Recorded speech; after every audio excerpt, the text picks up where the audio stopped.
Hi viewers, எல்லாருக்கும் வணக்கம். இன்றைக்கி நம்ம பார்க்க போகிற வீடியோ உளுந்து விவசாயத்தை பற்றி பார்க்க போகிறாங்க. ஒரு சப்ஸ்கிரைபர் ஒருத்தவங்க கேட்டிருந்தாங்க. அவங்க கேட்டே பார்த்திங்கன்னா ஒரு 3 மாதம் ஆகிட்டு உளுந்தம் செடியை பற்றி ஒரு வீடியோ போட சொல்லி, அதுக்காக தான் இந்த வீடியோ. ஃபர்ஸ்ட் டைம் நம்ம சேனலை நீங்கள் விசிட் பண்ணுறதா இருந்தால் நம்ம சேனலை சப்ஸ்கிரைப் பண்ணிட்டு பக்கத்தில் இருக்கிற பெல் ஐக்கானை கிளிக் பண்ணிக்கோங்க ஃப்ரெண்ட்ஸ். அப்போ தான் நான் போடக்கூடிய வீடியோஸ் உங்கள் மொபைலுக்கு உடனுக்குடன் நோட்டிஃபை ஆகும். ஓகே ஃப்ரெண்ட்ஸ், வாங்க வீடியோக்குள்ளே போகலாம். ஃப்ரெண்ட்ஸ், இதுதான் எங்களுடைய உளுந்தந்தோட்டம். உளுந்தந்தோட்டை போட்டால் பார்த்திங்க அப்படின்னா இந்த டைம் பார்த்திங்கன்னா ரொம்ப குட்டியாக போட்டிருக்கோம். வீட்டுக்கு ரொம்ப தூரத்தில் இருக்கிற தோட்டம் கொஞ்சம் பெருசாகிடுச்சு. இது போட்டு பார்த்திங்க அப்படின்னா அப்போ தான் 1 மந்த் ஆகிடுச்சு. நாங்கள் வெறப்பாக தான் நாங்கள் விதைச்சிருக்கோம். நான் இதை பற்றி கூட நான் ஒரு வீடியோ போட்டிருந்தேன், 2 மணி வீடியோ போட்டிருந்தேன். இப்போ என்னாச்சு அப்படின்னா அதிகமாக தண்ணி பாயாததுனால நம்மளுடைய கண்ணில் உளுந்த செடியெல்லாம் பார்த்திங்க, நாங்கள் கண் அப்படின்னு தாங்க சொல்லுவோம் எங்கள் ஊரில், சாரிங்க. இந்த உளுந்த செடியெல்லாம் பார்த்திங்கன்னா ரொம்ப இடைவெளி விட்டு ரொம்ப கலக்க இருக்குது. என்னதான் நம்ம விறப்பு நல்லா விரைச்சி நம்ம தண்ணி பாய்ச்சினாலுமே இப்போ இருக்கக்கூடிய இந்த பருவங்கள்னால் எதை எடுத்துக்கிட்டாலுமே, இந்த சோளமாக இருந்தாலும் சரி, கடலையாக இருந்தாலும் சரி, உளுந்து, இது எல்லாமே பார்த்திங்கன்னா கொஞ்சம் பருவத்தில் கோளாறு இருக்கிறதுனால இப்படி தான் நம்ம முளைச்சிருக்கு. ஸோ இதை நாங்கள் இந்த வருடம் நாங்கள் செயல்படுத்தி பார்த்துருக்கோம். இதுக்கு முன்னாடி உள்ள தோட்டத்தில் செயல்படுத்தினதுனால கொஞ்சம் நல்லா இருந்தது. ஸோ இதுக்கும் நம்ம யூஸ் பண்ணிக்கலான்ட்டு இப்போ பார்த்திங்கன்னா இந்த உளுந்த செடியில் இந்த இலைகள் எல்லாம் கொஞ்சம் ஓட்டையாக இருக்கு இல்லையா. ஸோ அதுக்காகவும் இந்த உளுந்த செடி கொஞ்சம் நல்லா செழிப்பாக இருக்கிறதுக்காகவும் ஒரு மருந்து வாங்கியாந்து அடிக்கலாம் அப்படின்னு சொல்லிட்டு, இது பிடிக்கலை அப்படின்னா தயவு செஞ்சு ஸ்கிப் பண்ணிடுங்க. என்னோடய வீடியோஸ் யாரும் குறை சொல்லாதீங்க ப்ளீஸ். இது பார்த்திங்கன்னா கடைகளில் எல்லா கடைகளிலுமே கிடைக்குங்க இந்த மருந்து. இது எதுக்காகனா, ஃபர்ஸ்ட் நாங்கள் 1 டைம் களைக்கொல்லி ஃபுல்லாக அடிச்சிட்டோம்.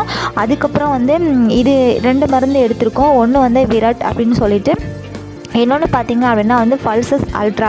இது ரெண்டும் பார்த்திங்கன்னா ஒன்று அந்த இலையெல்லாம் பார்த்திங்கன்னா ஓட்டையாக இருக்கும் இல்லையா. ஸோ அந்த ஓட்டையாக இருந்ததுன்னா பூச்சி இருக்கும். பூச்சி இருந்தாக்கில் அந்த கண் கொஞ்சம் இதாகிடும், நமக்கு பூ பூக்காது, காய் காய்க்காது. ஸோ அதுக்காகவும் அந்த ஓட்டையெல்லாம் சரியாகிறதுக்காகவும் இந்த இடைவெளி விட்டு கிடக்கிற கண்ணெல்லாம் டக்குன்னு இந்த மருந்தை அடிச்சிட்டோம் அப்படின்னா கொஞ்சம் கொழுன்னு வந்துடும். ஸோ நல்லா செழிப்பாக இருக்கும். நல்லா அந்த இடைவெளி விட்டு இருக்கிறது எல்லாமே பார்த்திங்க அப்படின்னா இந்த மருந்து தெளிக்கிறதுனால டக்குன்னு 1 வாரத்தில் நமக்கு கிளம்பிடுங்க.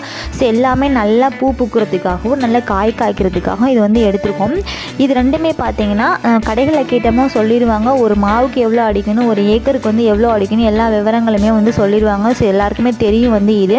ஏன்னா விவசாய குடும்பத்தில் இருக்கிறவங்க எல்லாருக்குமே தெரியும். இது ரெண்டுமே பார்த்திங்க அப்படின்னா அவங்க 70 ml விட சொல்லியிருந்தாங்க. ஒரு டேங்க் அப்படிங்கும்போது இதுதாங்க மருந்தடிக்கிற மிஷின். இது ஜார்ஜெட்டில் உள்ளது. இதுக்குமே எல்லாருக்குமே தெரியும். இதோட ரேட் பார்த்திங்க அப்படின்னா 5000 சம்திங். கொஞ்சம் ஆஃபரில் வாங்கினா கொஞ்சம் கம்மியாக இருக்கும். இதில் ஒரு 70 ml, இதில் ஒரு 70 ml, 2 ml ரெண்டுமே பார்த்திங்கன்னா சேர்த்து அடிக்கலாம் அப்படின்னு சொல்லியிருந்தாங்க. பட் நாங்கள் என்ன பண்ணியிருந்தோம்னா 70 mlக்கு பதிலாக 100 ml எடுத்துக்கிட்டோம். கொஞ்சம் அதிகமாக இருக்கட்டும் அப்படின்னு சொல்லிட்டு அதிகமாக எடுத்துக்கிறதுனால ஒன்றும் பிரச்சனை இல்லைங்க. இது மாதிரி 2 மருந்துமே பார்த்திங்கன்னா 100 ml விட்டு ப்ளஸ் அதில் தண்ணி நம்ம அந்த ஃபில்ட்ரு இருக்கும், அந்த ml அந்த அளவுக்கு இதுக்குமே அவங்க கொடுத்துருப்பாங்க.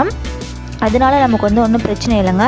ரெண்டுமே பார்த்திங்கன்னா இதில் விட்டுட்டு அதுக்கு தகுந்தாப்பில் நம்ம தண்ணி ஊற்றிக்கலாம். தண்ணி பார்த்திங்கன்னா கொஞ்சம் மண் இருக்கிற மாதிரி எதுவுமே பார்த்திக்காதீங்க. தண்ணி ஃப்ரெஷ்ஷாக இருக்கிற தண்ணியை எடுத்துக்கோங்க. நல்லா அப்போ மோட்டார் போட்டு பிடிச்சிக்கிற மாதிரி எடுத்துக்கோங்க.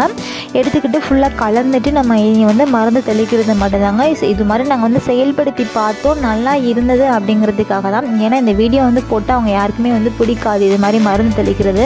அதனாலேயே நான் மேக்ஸிமம் இது மாதிரி வீடியோஸ் நான் அவாய்ட் பண்ணிட்டேன். பட் ஒரு சப்ஸ்கிரைபர் முன்னாடி கேட்டிருந்தாங்க. ஸோ அதனால தான் அவங்களுக்காக தான், அவங்க நேம் கூட எனக்கு சரியாக ஞாபகம் இல்லை. இது மாதிரி ஒவ்வொரு டேங்க்கும் நம்ம மருந்தெல்லாம் நம்ம மிக்ஸ் பண்ணிவிட்டு நம்ம உளுந்தந்தோட்டத்தில் அடிக்கிறது மட்டும்தாங்க. இது அடிக்கிறது பார்த்திங்க அப்படின்னா மழை வர்ற மாதிரி இருக்காமல் பார்த்துக்கோங்க. காலையில் நீங்கள் 6 மணிக்கு மேலே வெயில் கொஞ்சம் வெயில் விட்டதுக்கப்புறம் நம்ம அந்த பனி தண்ணியெல்லாம் காஞ்சதுக்கப்புறம் அடிக்கலாம். அப்படி இல்லைனா ஈவினிங் ஒரு 3 மணியை போக்கு அடிக்கணும். ஏன்னா இதை அடிச்சுட்டு ஒரு அரை மணி நேரம் இருந்தாலே போதுங்க. எல்லாமே அந்த செடிகளில் சார்ந்துடும். அதுக்கப்புறம் மழை வந்தாலும் நமக்கு பிரச்சனை இல்லைங்க.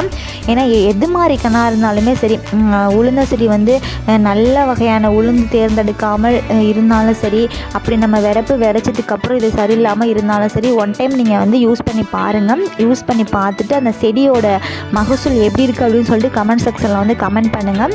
நான் இன்னொரு வீடியோஸ் நான் போடுறேன். இதுக்கப்புறம் இதை அடித்ததுக்கப்புறம் 1 வீக் கழித்து நான் அந்த வீடியோஸ் நான் எடுத்து போடுறேன். இதுக்கு முன்னாடி நாங்கள் செயல்படுத்தி பார்த்த தோட்டம் எப்படி இருக்குது அப்படின்னு சொல்லிட்டு நான் அடுத்த வீடியோவில் கண்டிப்பாக நான் உங்களுக்கு ஷேர் பண்ணுறேன்.